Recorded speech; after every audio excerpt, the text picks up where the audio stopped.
Welcome to My Spoonie Sisters, featuring stories from special guests dedicated to empowering those with chronic illness. Our goal? To connect people and provide the support and tools they need to live a better life. For those with chronic illness, our energy levels just fade faster. We must be more purposeful with the spoons allotted to us. So grab your coffee or tea, sister, and tune in as My Spoonie Sisters share stories of living with chronic illness. In today's episode of My Spoonie Sisters, we are thrilled to welcome Chelsey, a multi-talented performer and advocate for the chronic illness community. Based in the vibrant heart of New York City, Chelsey is an accomplished singer, dancer, and actress with roots in Vancouver, BC, a graduate of the American Musical and Dramatic Academy. Chelsey has graced numerous stages with her incredible talent. Currently, she serves as the Associate Director of Musical Theater at the 92nd Street Y, where she not only teaches, but also stars in original TYA shows. Chelsea's journey is one of resilience and creativities. And as she navigates life with rheumatoid arthritis, and many of you may recognize her as the former host of My Immune System Hates Me podcast, we're excited to dive into her experience both on and off the stage. And wow, that was a mouthful. Hi, Chelsey! You have no idea how much self-control I had to have to not laugh and to not just skip all of that and say hi. So professional. I'm really proud of you. Good job. You created me. Look at the monster I've made. Oh my. You did this all yourself. Are familiar with you. I came across you one day because you had this amazing podcast. Do you mind telling people about that? Yeah, so I had a podcast called My Immune System Hates Me, where I interviewed people with all different types of chronic illnesses, got to know kind of what those illnesses, how they looked on those people and what they felt like. So you found that podcast. I did. I found you on Instagram and started just bugging you all the time with my crazy shenanigans. Oh, so lucky you put up with me. You're a good time, Jenny. You had a support group that you ran for quite a lengthy amount of time, too. I think we went almost 2 years with the Rheumatoid Arthritis Warrior group. It was a fun time. We were the best group of people. I loved it. Not to bash on the group I help with now, but hey. Miss you. I mean, it's just not the same. I miss you too. For all the new people out there, can you tell us a little more about you and why you started your advocacy work? Sure. You covered so much of my history. I don't even know what else to add. But I was diagnosed with rheumatoid arthritis in 2020, and I decided that I couldn't find enough resources to know what life was like with an autoimmune disease, specifically RA. And so I started a podcast to kind of help other people who were in my position. I didn't have any information. I had like 1 month experience with the disease. I was like, I'm going to start a podcast and maybe I'll find other people, and maybe even just this 1 month of experience can help other people who are looking for someone to relate to. I started the podcast. I spoke to so many people. I don't even know how many episodes I had, but I went for 2 years doing this podcast. The more people I spoke to, the more I realized that there's a community out there of people that just need to connect to other people like them. So that's when I started the Rheumatoid Arthritis Warriors group, because I wanted to bring people together so we could talk face to face. I was getting lots of that communication through the podcast, but I know that all the listeners out there, they wanted to also be able to ask questions firsthand with someone. So that's when I started that group.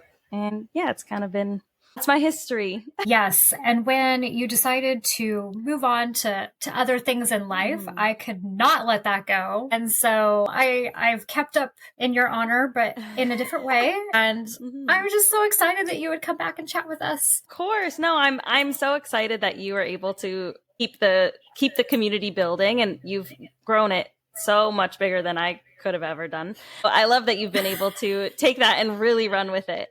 It's nice to like watch from afar, but now I'm really excited to be back in and say hi real quick. You're so sweet, and I've just missed you to pieces. What inspired you to pursue a career in musical theater, and how did your journey lead you to New York City? Oh, okay. Growing up, I was like really young. I was quite shy. So in order to kind of get me to come out No of my shell, way. I know. Can you believe it? What? Me? But in order to get me to come out of my shell, my mom put me in dance classes. I was hooked immediately. So I started dancing when I was like 3 years old. And then that led to watching like movie musicals. So I'd watch like West Side Story and Cats. And I started to like learn all the choreography from those and sing along. I've always had like musical theater was like really interesting to me, but I was like, I'm a dancer. That's it. I graduated high school. I continued to dance. I was like in a dance company, and then I got an injury and I couldn't dance for a while. I had to take a break. So I was like, I have all this free time that I had dedicated to dance. Maybe I'll take a couple voice lessons. Like I love musicals. And I took my first voice lesson and I was like, well, that was it. Where can I pursue this? I need to do this. I need to sing and dance.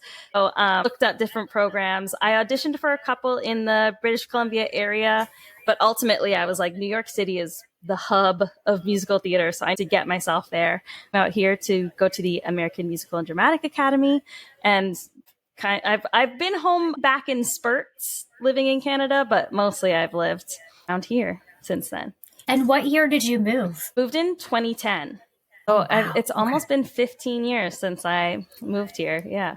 Wow. Oh. You're a New Yorker now. I am. There's no turning back. I can never go back to like the polite, demure Canadian I was. You're still super polite. I mean, yeah, no, I do still apologize when I walk into a wall, but you know. You walk into a wall? Wait, I hope you're not doing a bunch of that. I'm only like a couple times a week. It's fine. Oh my gosh. Can you share how living with rheumatoid arthritis has influenced your approach to performing and your teaching? Yeah. First was diagnosed. I was looking around for other people with experience because I was like, am I going to be able to dance again? Is this one of those cases where like no more dancing, you're out?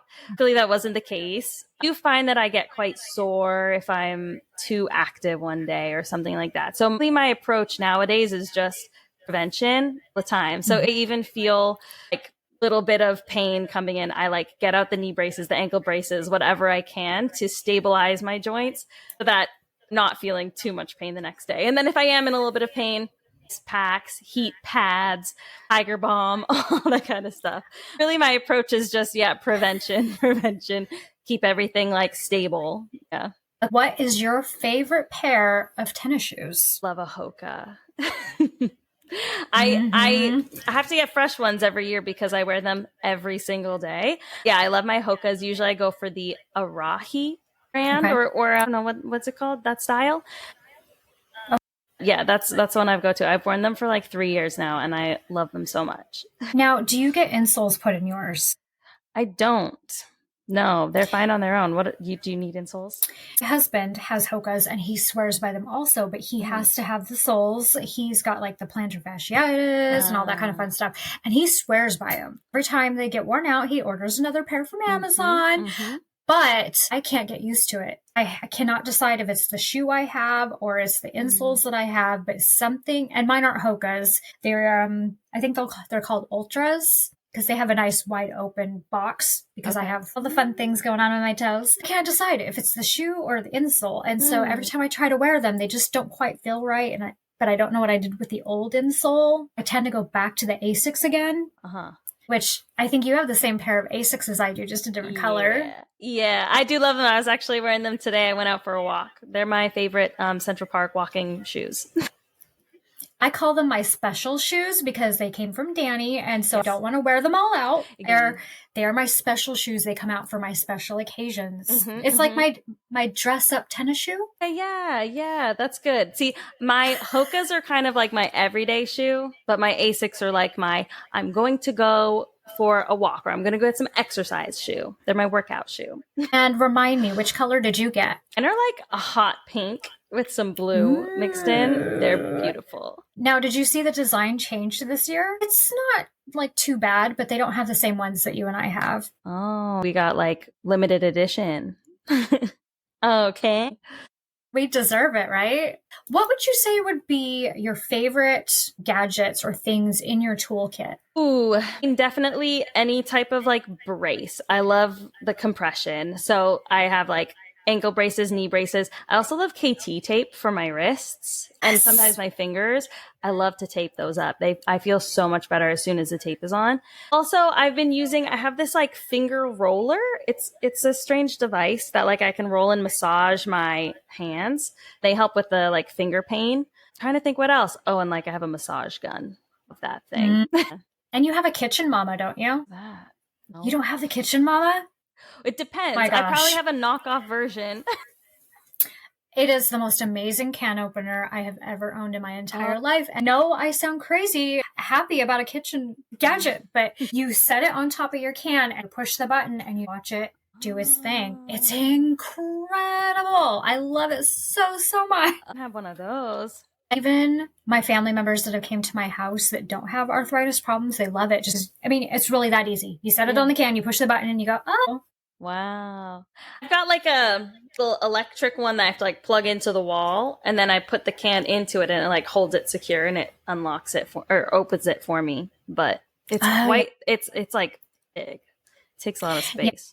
Yeah. I think I used to have something like that, but this is a nice little thing. And then I have some other gadget from that company that kind of helps open all kinds of different bottles and such. Cause I have a really hard time with water bottles and things like that. Yeah.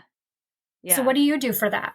I've got a little silicone jar opener. It has like 3 different sizes and it can squeeze the top and twist. That one I like a lot. That's really it for opening jars. There's been times where I just like I've just been like, well, I guess I'm never eating those pickles because I can't get that jar open. Okay. I have a solution for you. Do you? It is called the Jiffy Twist. It's on Amazon. It's super inexpensive. Okay. You attach it under like your cupboard in your kitchen. You want to open that bottle. You know what I'm saying. I know what you're saying. When you're going to open the pickles, you just push it in there and twist. Oh. There you go. I think it's like $10 maybe. Called the Jiffy Twist. Jiffy Twist on Amazon. Look at that. Thank you. You're welcome. See, I knew we needed to chat because I'm out of the loop. I don't know any of the new gadgets. Yeah, but I need to be in the loop because you might recommend things too. So there we go. All right. So back to my questions.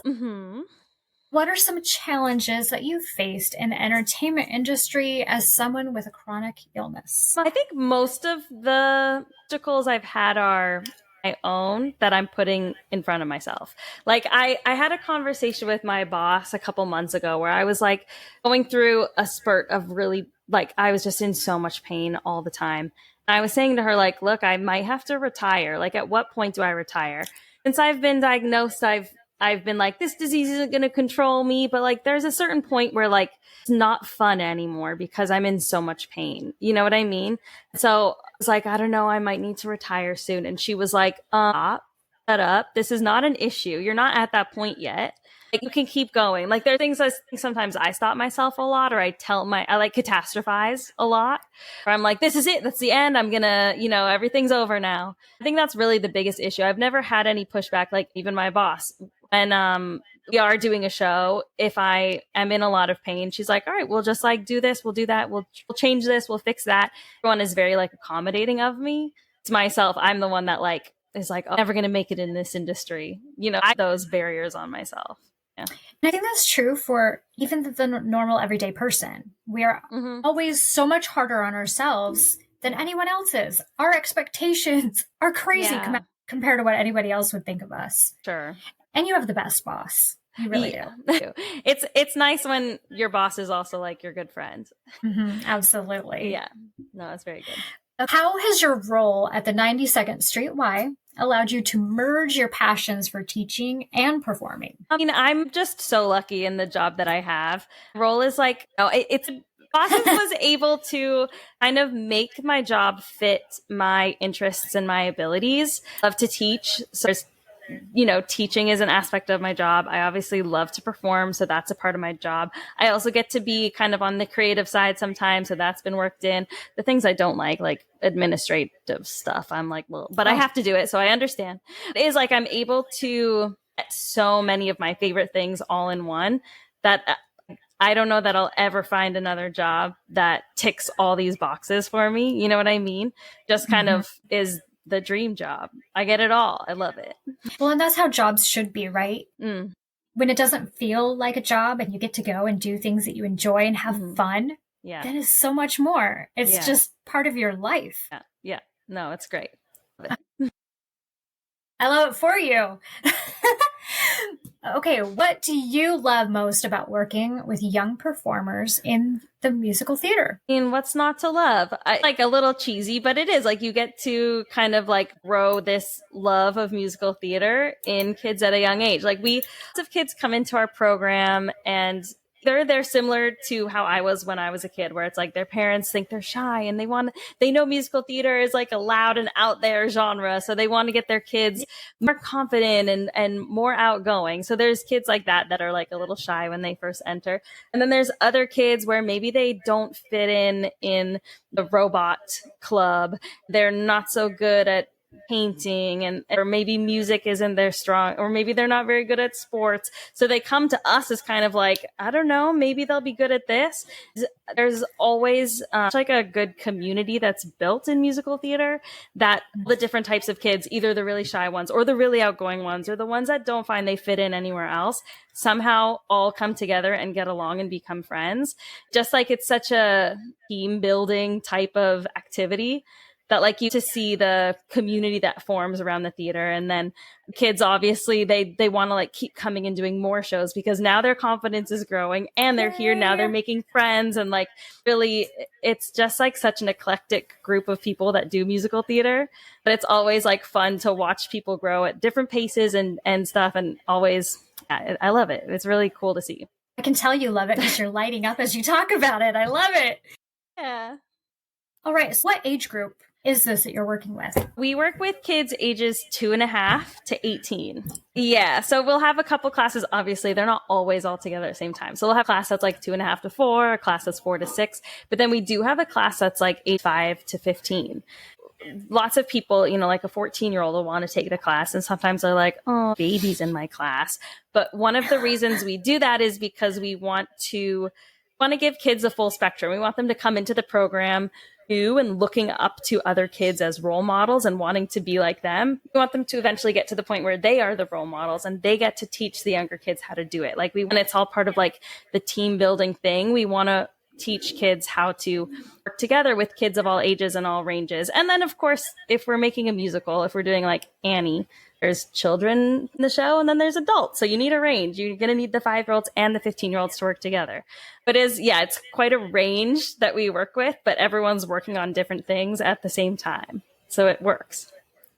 That's pretty cool. Now you've got me thinking about my grandson going, okay, daughter, you need to get grandson doing some of this. He would love it. Classes, yes. Oh my gosh. Could you imagine his little stinker face, that big grin of his? Oh my goodness. Oh, so cute. How do you manage your rheumatoid arthritis while maintaining such an active and a very demanding career? I mean, again, it's all prevention. Pacing myself. Like I do on my days off, I do have to rest. I can't on my days off go to the zoo or spend the day on my feet. Like I do take a full day to recover from all the stuff I did the week before. So like recovery is a big thing and prevention is huge. It's adjusting myself. Sometimes I'll go into teach and I'll need to make sure that there's like a chair there just in case I need to like sit down while I'm watching or something. But it is like in performing part, obviously I'm on my feet the whole time, but then teaching too, I'm on my feet because we're not sitting in a classroom at desks. Like I'm up on my feet the whole time, moving around, doing it with them. So I do have to make sure that have equipment there that I can take a rest if I need to. And I always have like co-teachers. If I'm like, my knees are not having it today, I can like have someone else come in and do that. And I can like cook from the sidelines a little bit. Yeah, it's prevention, resting, and then just like being prepared. That's great because you can still cheer them on. You can still be like, I'm so excited for you. And yes, you got it. Totally. But somebody else can be doing the maneuvering if you're not up to it. I'm too old. I don't have to do all of it.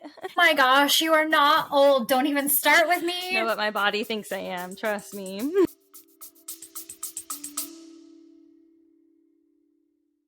Hi, it's Jen here. Welcome back and thank you for joining us again. I want to give a special shout out to everyone who recently signed up with Rare Patient Voice. Your support means the world to me. If you haven't yet, this is another great way to back the podcast by signing up through our referral link. Rare Patient Voice is an incredible resource for people living with both the rare and non-rare diseases. It's a welcoming platform that offers a safe space to connect, share experiences, find support, and access valuable information. What we love most is how it shines a light on the rare and non-rare diseases while embracing all of the diagnoses. Rare Patient Voice connects patients and caregivers with opportunities to share their opinion in research studies. Whether it's surveys, phone interviews, focus groups, or clinical trials, your input matters. And you can earn an average of $120 an hour for your time. We're here to support you every step of the way, no matter what condition. So please go check out Rare Patient Voice through our referral link. No. That's definitely one of the bad parts, right? Yeah. With your perspective on chronic illness, do you think that has evolved over time when it comes to... Yeah, definitely. I think there was a time when people were quite ashamed to talk about their chronic illness and stuff. I really don't know. I mean, now in the time that we are, I don't know why there would be shame around it. There was always shame. And right now I feel like people are so much more open and willing to share about their experiences. There's no judgment when it comes to chronic illness. If you have a chronic illness, no one is like, what did you do to deserve that? Like there's nothing like that.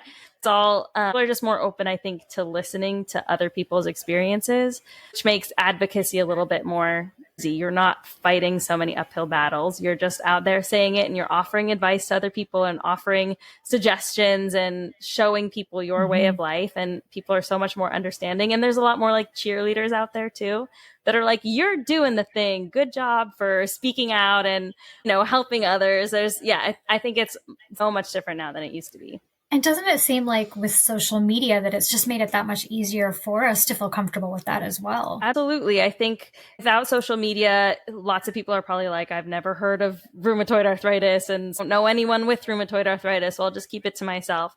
But on social media, you can reach across to people all over the world, connect with them over these like commonalities. It's really great. What do you feel is probably the biggest false information about rheumatoid arthritis that you've heard from people? When I was first diagnosed, what I saw a lot of is like, you're going to be in a wheelchair, before you retire or something like that. Or it is going to be so disabling.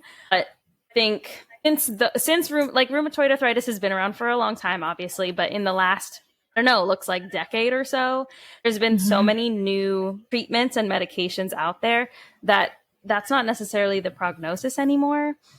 There is a way to kind of slow down the deterioration other than just coming to it. So I do think that's like a big one, is that you think, okay, it's over. I'm never going to be able to move again.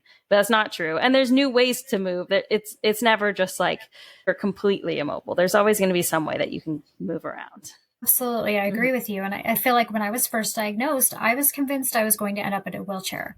And I think it's because of all that misinformation that we hear and we see all the time. We are convinced that's our future. Right. And it doesn't have to look like that. No. But I think one thing that irritates me, and I don't know if you've ever experienced this, but I remember going into the infusion room and sitting down to get my infusion, even like little sweet old ladies in there looking at me and saying, oh, you're too young to be having to deal with this. And I'm like, do you really still think this is an old person's disease? Really think that still? Right. Yeah, no, it's true. Everyone can get it. Have you dealt with much of that? Not so much. I think I do it to myself more. I think I'm like, oh, I'm old, like I did it a couple minutes ago. No, I haven't seen it too much. I think people that I do tell about my disease, that they're never like, oh, you're too young for that. I actually haven't experienced too much of that, which is good. I mean, I think if you explain it to them, if you just say I have arthritis, then they're like, oh yeah, my grandma has that. Sometimes if you say I have an autoimmune disease called rheumatoid arthritis, I think putting that autoimmune part in front makes people get a little bit. Yep. But like I said before, I think my biggest frustration was in the infusion room. I guess in shock that these people that have the same exact illness as me and are there for the same reason as me are looking at me like, you're so young. And I'm like, there's a 9-year-old girl in here. She has RA also. Do you not get this? Right. Come on, people. Wow. the well-intentioned people. Yeah. What advice would you give to people that want to do performing and live with a chronic illness? Advice would be to find ways to make it work for you. Not impossible. It is very possible, but you do have to know yourself and know your limitations. Me, definitely can't do some of the things I used to be able to do as a dancer. I know that about myself. So when I'm going and we're doing choreography and there's supposed to be like a big kick, I'm not going to kick my leg.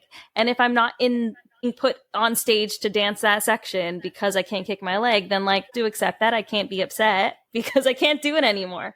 So I think part of it is like you have to accept that your abilities might change and you have to know where you are with that and be accepting of it. But again, it's not impossible. You can still make it work. What future projects or goals are you excited about, both in your career and... Right now I'm in school, which is kind of exciting. I mean, I don't like school, I didn't have to do the homework all the time, but I'm excited for I will end up with. Like, it's feel like I'm working towards something, which is nice. I don't know what I'm going to do with that degree yet, but it's nice to be able to say that I'm working towards this and like bettering myself and doing that. And it is a little bit of like have backup plan in place just in case my body does start to take a turn for the worse. Because right now, all I've done, I mean, I've had like retail jobs and waitressing jobs, but my career has been performing and teaching. And if I don't have that, I'm like, if I can't perform anymore, I'm going to need some sort of fallback plan. So going to school is kind of a way of me building that foundation to do something else if I can't continue with what I'm doing now. Another update, you've had some of your medications change over time. Let's kind of update people that know you. Okay. So last summer, I started taking Rinvoq, which first like 6 weeks, I was taking Rinvoq and prednisone when I first started, and I started taking the prednisone off, and I found that I was feeling really good on Rinvoq, which I hadn't had results like that in the 3 years prior. Like all the different medications, I hadn't had results like this. Very excited. Right? It's like, whoa, wait a minute. I actually feel almost normal. Who knew this was such a powerhouse game changer? Yeah. And I had tried a JAK inhibitor the year before. Didn't stay on it very long term because like I was on it for a couple of weeks and then I got COVID and had to stop. And then I only had a few weeks left of that trial period. So I just kind of gave up on it. I spoke with my doctor and was like, the Xeljanz I was on might have been working, but I didn't give it a good enough try. Like I had to try another JAK inhibitor. So they put me on Rinvoq. Yeah, I started feeling pretty good. I started noticing that every couple weeks I was getting some sort of illness. Like I was on it for about 6 weeks and then I got a UTI. Once that was cleared, I'm back on Rinvoq, and like 2.5 weeks later, I got strep throat. And then just come off of the Rinvoq, take some medication for the strep throat. Then I got back on the Rinvoq, and then I got a sinus infection. And sinus infections have been the bane of my existence. The year before, I hate them so much. I got like 5 sinus infections within 6 months the year before. So like, every time I get a sinus infection, I'm like, ugh. Anyway, got back on the Rinvoq, and then I got COVID. So I went to the urgent care, the virtual urgent care, and was like, look, I have COVID. Can you please send me some Paxlovid? And they were like, we can't because you're on Rinvoq. And I was like, well, I'll just stop taking the Rinvoq. And they're like, well, we can't do that without your rheumatologist's approval. So can you get a letter from him? Yeah. So I contacted my rheumatologist and was like, I need Paxlovid, send it to me. And he said, yeah, okay, but let's talk about your Rinvoq. How's it going? Because this is a doctor who didn't require any sort of blood testing. Anytime I said, hey, I'm having a problem with this drug, he'd be like, okay, come on in, let's talk about it. But he didn't really care at all. Like, how's Rinvoq working? And I'd been on it for 6 months and he had no follow-up before that. I told him, like, I think it's working, but I keep getting sick. Which is like common when you take an immunosuppressant. Mm-hmm. He was like, well, then I want you to stop taking it. I was like, what? He's like, stop taking it and we'll find another time that you can come in and we can talk about a new drug. And I was like so frustrated because I'm like, I just told you I think it's working. Now you're telling me just stop taking it without checking any blood tests to see anything. So I was like, screw it. I'm going to find a new doctor. Found a new doctor. I am so proud of you. Really am. Yeah, I was just over him. I was like, you're not checking in my blood tests. And I had been with him for like 2 years at that point, and I'd only had one blood test because I demanded it. But in those 2 years, got one blood test. That's terrible when you're on these drugs. Yes. Usually it's like every 3 months. Yeah. I was on methotrexate for a full year, out being monitored in any way. I'm going to find a new doctor because didn't trust him anymore. Yeah. And it's just red flag after red flag. Totally. Found a new doctor, but I had to wait like 2 months to see him. Meantime, I was like, well, this doctor told me to stop taking the Rinvoq. I like it, but I also don't want to take it completely unmonitored. So I stopped taking the Rinvoq.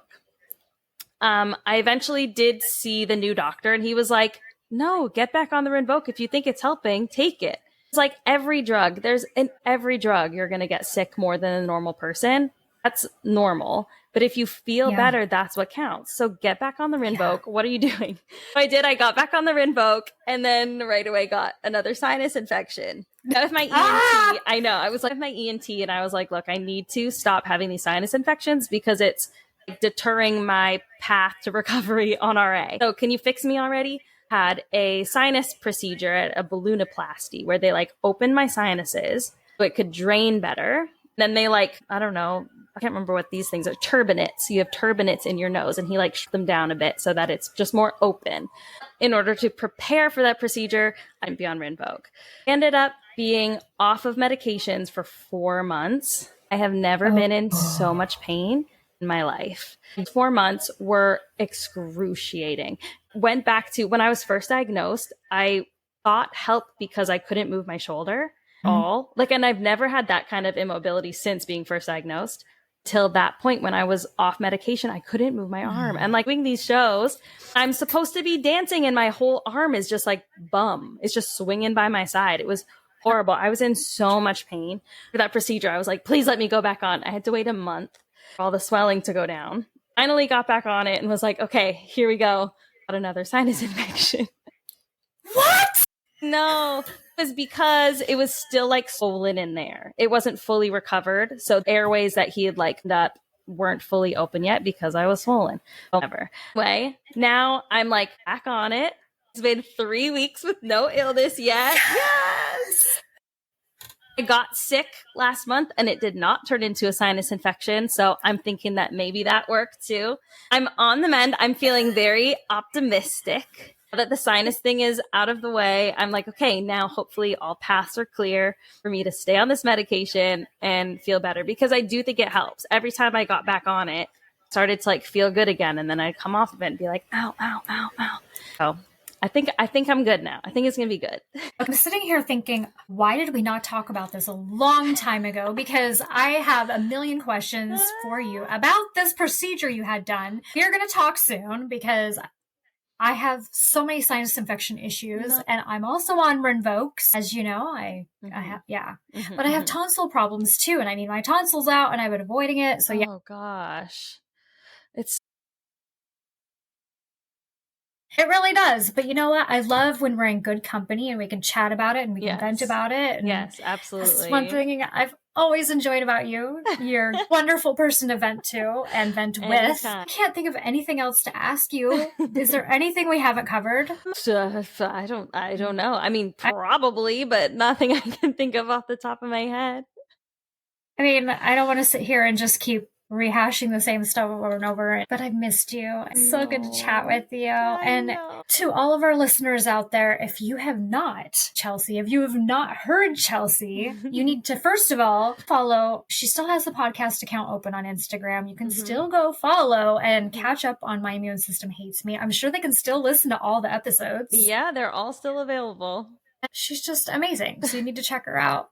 And for all of the people that have been anxiously waiting to hear a catch up on you, you're welcome. Maybe next time it won't be 3 years. We talk again. Yeah. I think it helps that we're relatable, right? People come back because they relate to all our crazy. Thank you for joining. And I'm going to probably bring you on again the next 6 months to a year. We have to have you back on. Yeah, I'd love to. Yeah. All right, my Spoonie sisters. Until next time. Don't forget your spoon and go check out Chelsey. Bye.